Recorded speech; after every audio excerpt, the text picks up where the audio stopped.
So thank you for to give me the opportunity to present our work. So we work on a longitudinal analysis of adaptive immunity in follicular lymphoma patients treated with monoclonal antibody anti-CD20-based therapy. So follicular lymphoma is the second most frequent non-Hodgkin lymphoma cancer. Tumor arise from germinal center B cells that in many cases has acquired 14-18 translocation that could lead to BCL2 overexpression, and BCL2 is a key gene in cell death. It's an indolent B-cell malignancy considered today as no curable. And there are different therapeutic strategies. So for low tumor burden patients, there is a watch and wait strategy without any treatment. And for high tumor burden patients, there are different types of therapies: radiotherapy, chemotherapy, and immunotherapy. And in most of the cases, the patients are treated with 6 cures of therapeutic monoclonal antibody anti-CD20 rituximab combined to chemotherapy. This is the induction therapy. And this induction therapy is followed by rituximab alone for 2 years, and this is a maintenance therapy. So the introduction of rituximab and the combination of rituximab with chemotherapy has improved overall survival in patients. However, a group of patients fails to respond to chemoimmunotherapy, with 15 patients dying within the 2 years from diagnosis. So it's now well established that host adaptive immunity has a major impact in clinical outcomes in many cancer patients.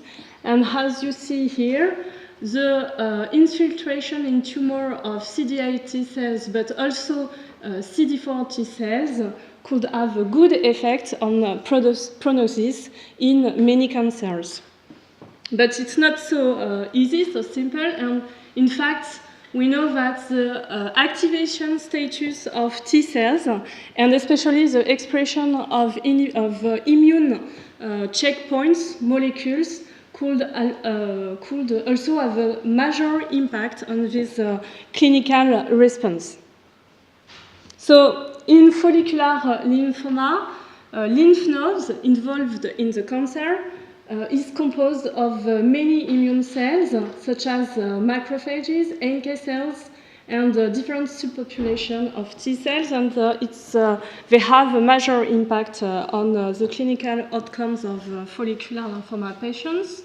And for T cells, there are different subpopulations, CTL, Th1, Th2, regulatory T cells, and follicular regulatory T cells.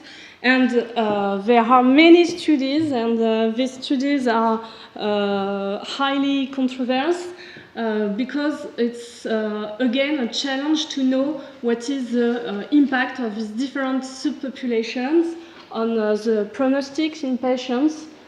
In fact, the absolute number of the cells is important, but also their localization. And in several studies, there are results showing that the treatment has an impact on tumor cells, but also on immune cells. So there is still a lack of biological prognostic markers in peripheral versus intratumoral compartments, immune compartments of patients.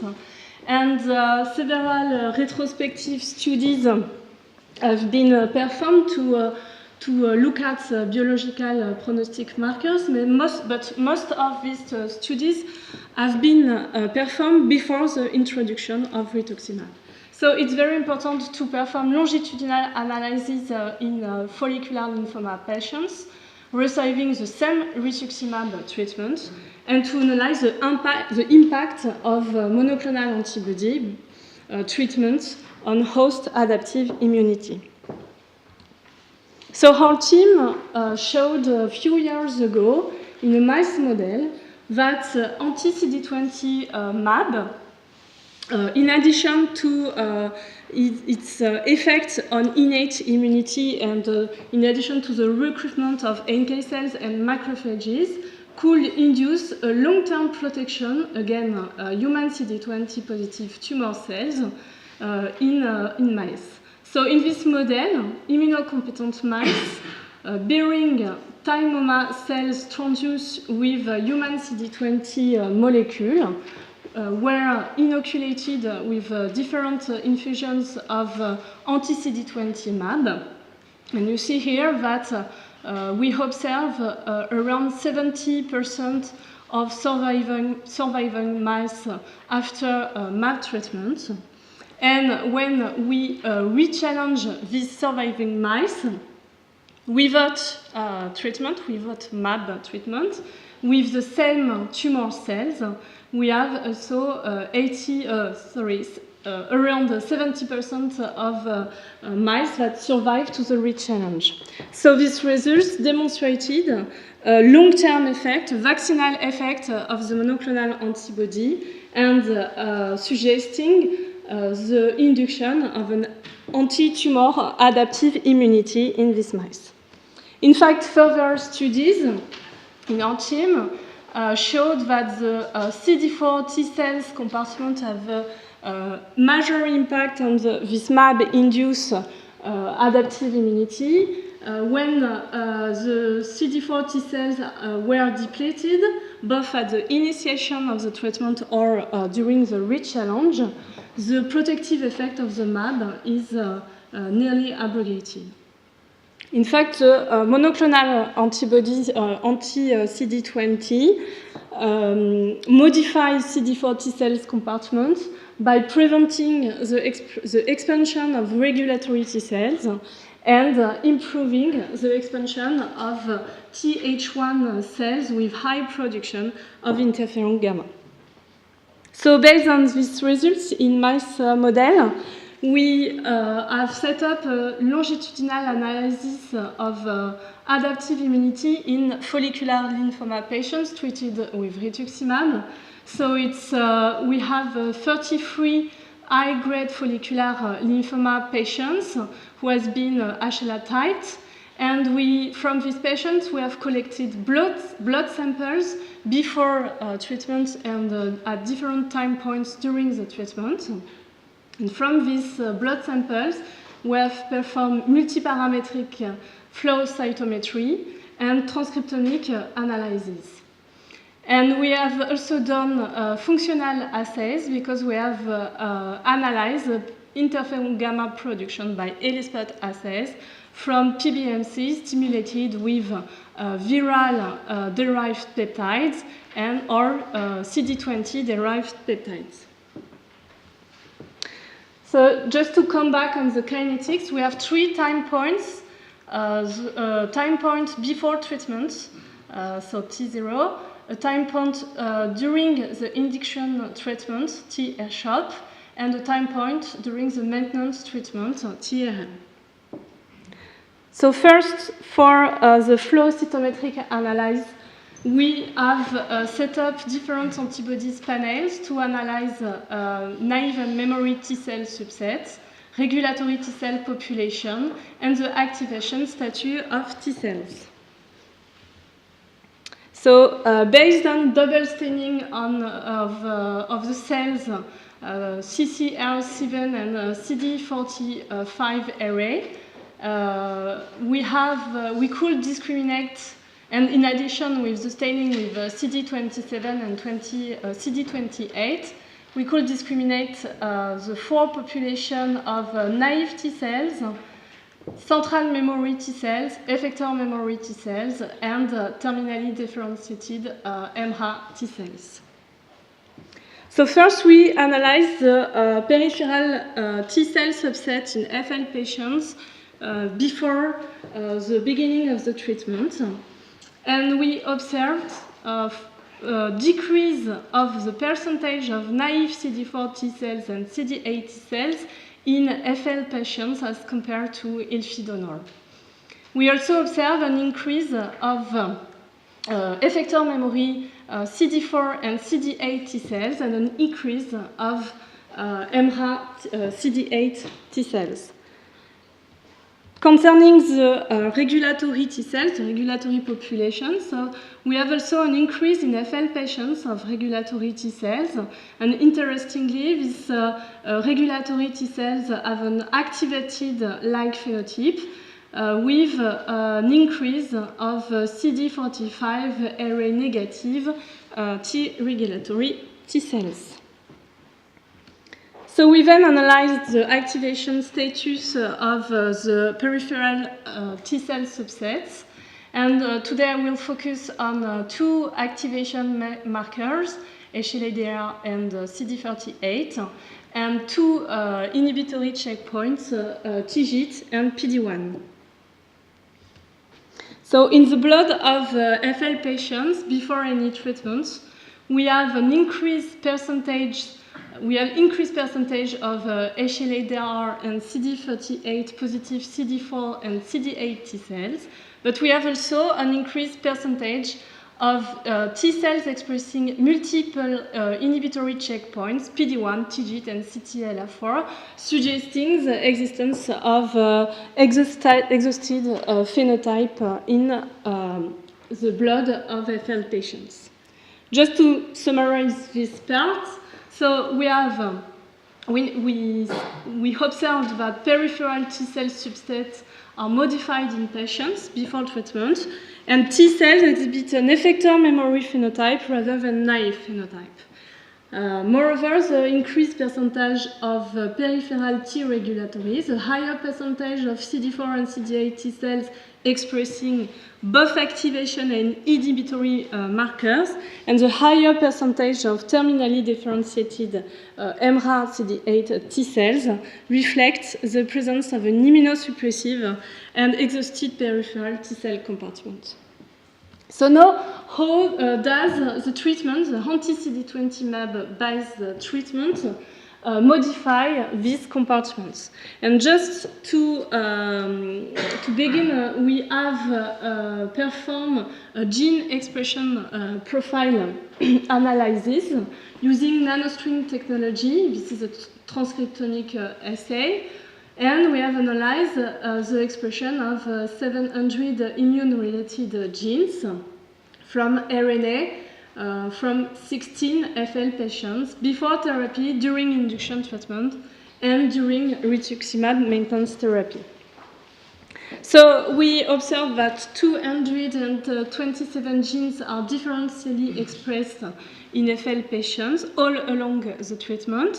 Interestingly, the modification of gene expressions occurred in the early steps of the treatment, with 101 genes that are modified during the induction treatment, exclusively during the induction treatment, versus 33 genes that are exclusively modified between induction and maintenance treatment.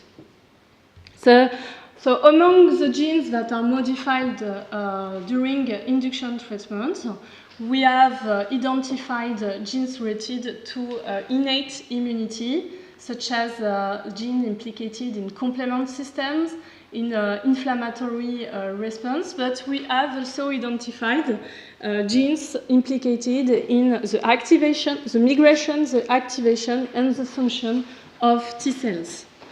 So we then performed the flow cytometric analysis all along the treatment of the peripheral T cell subset. And interestingly, we have differences of compartment of CD4 T cells and CD8 T cells modification, because rituximab-based therapy induced a decrease of percentage of naive CD4 positive cells and increase of percentage of central memory CD4 T cells. By contrast, naive CD8 T cells increase, but effector memory CD8 T cells decrease. Concerning the activation status of peripheral subset, we didn't observe any change in the expression of the activation marker. However, the T cells expressing PD-1 or TIGIT decrease all along the treatment. So we also perform functional assays. In fact, we tested the interferon gamma response in PBMC of ILFI donors or patients at T0 and T-RCHOP. And these responses are directed against viral-derived peptides that are CMV, EBV, and influenza peptides, derived peptides.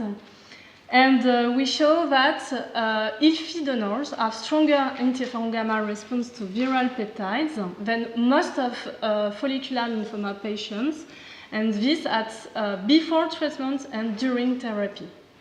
And we also observe that there is no significant difference between anti-self response at T0 and at T-RCHOP. We then analyzed the anti-CD20 T-cell response, and for that we have performed a screening of immunogenic CD20-derived peptides by different approaches, in silico approach, in vitro, and in vivo. So in vitro, we use the ProImmune Reveal program to select peptides that efficiently bind to recombinant MHC class II molecules. And we identified different spots in the CD20 molecule. And these candidate peptides were tested in vivo for their immunogenicity in transgenic mice expressing HLA DR1, human HLA DR1 molecules. So we tested in patients different mixture of peptides all along the molecule, the protein. And in fact, we revealed that ELISpot assay revealed that the presence of autoreactive T cells against CD20 epitopes in 56% of ILFI donor and 40% of FL patients. Interestingly, this anti-CD20 response in patients were more, the intensity and the frequency of the response is less than the response in ILFI donors. And if we go into the details of response in FL patients, in fact, we have observed a diminution of anti-CD20 response in 5 responders, patients between T0 and T-RCHOP, and an increase of anti-CD20 response in the other responders in three patients. Okay, so to summarize this work, concerning the phenotypes of T cells before treatment, we have an effector memory phenotype rather than naive phenotype, and this for CD4 and CD8 T cells. And the treatment, the rituximab-based treatment, induce for CD8 T cells a naive NTCM phenotype, and for CD4 T cells a TCM phenotype. And this is interesting. This is interesting because we have done a clusterization of the different flow cytometry parameters in our cohorts, and we have observed that the presence of central memory or naive CD4 and CD8 T cells are strongly inversely correlated with the expression of inhibitory immune checkpoints. This is in line with our results concerning the phenotyping of activation status of T cells, because we have observed that before treatment we have the presence of an immunosuppressive and exhausted peripheral T cells, and the treatment induce a decrease in the percentage of peripheral T cells expressing inhibitory immune checkpoints. For functional assays, so before and all along the treatment, we have lower antipeptide T cell response in patients as compared to healthy donor. And to finish, in fact, all these studies have been performed in the blood of patients, and the next step of this study is, of course, to analyze in the same patients the tumor microenvironment from lymph node samples. So to finish, I would like to thank all these people, and especially my team, and Benoît Milsan, who is here, and who is a PhD student who has performed most of these experiments. Benoît will be looking for a postdoctoral position in a few months. He's a talented student, so if you are interested, it's great. I would like to thank also the people from oncohematology department in Saint Louis Hospital, and bioinformatics people for the statistical analysis. And thank you for your attention.